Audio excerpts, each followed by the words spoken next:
ngayon ng ginisang ampalaya ng may itlog. Ayan. At lalagyan ko rin siya ng sardinas. Ayan yung leftover namin na sardinas. Sayang naman. Ilalagay ko yan sa ampalaya. So, ayan yung mga ingredients. Let's go. Siyempre, unahin natin ang onion or sibuyas, guys.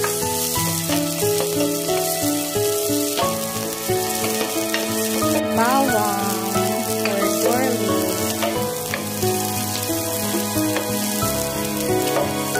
Gisa-gisa lang. And then, susunod na natin yung kamatis yan.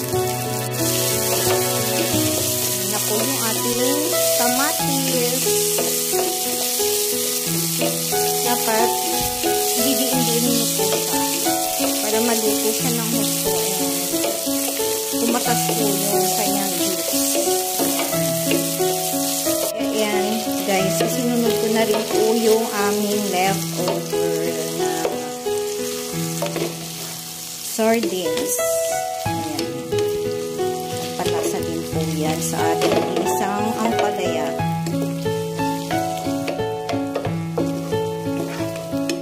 Ilagay na rin natin ang ating ampalaya na binabad ko po yan sa tubig na may asin para mawala ang kanyang pagkapait. Yan, pait niya mawala.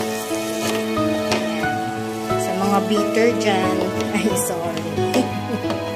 So, ayan guys, wala na po yung pait kasi binabad ko na po siya sa water na may salt. Yan, isa-isa din. And then, takpan natin guys. Lagyan natin ng konting water para hindi masunog yung ilalim.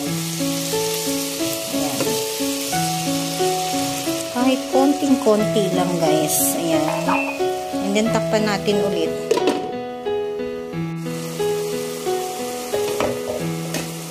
Lagyan na rin natin siya ng konting ground black pepper.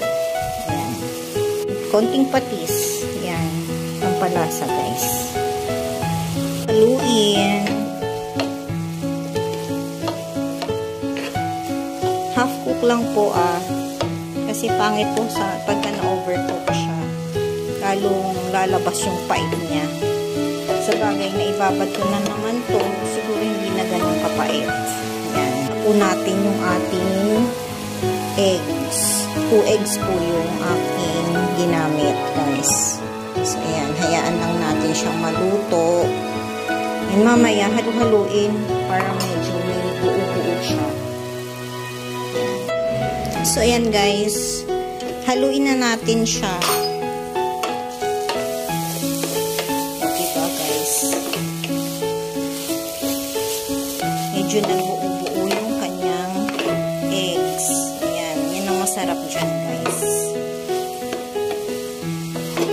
Napapansin nyo po, konti lang po yung aking ampalaya. Alam nyo na, wala masyadong may gustong kumain ito sa mga anak ko. So, ayan, konti lang yung niluto po guys. Pero masustansya yan at masarap. So, tapos na siguro to, hindi ko natitikman kasi tinansya ko na po yung lasa niya. So, ayan, half cook lang po yung aking ginisang ampalaya. And guys, it's done. Ampalaya tayo guys. Pwede naman magmapait, pero wag lang sa totoong buhay guys. Yan. Joke lang, char. Kim's Kitchen. Bye. God bless.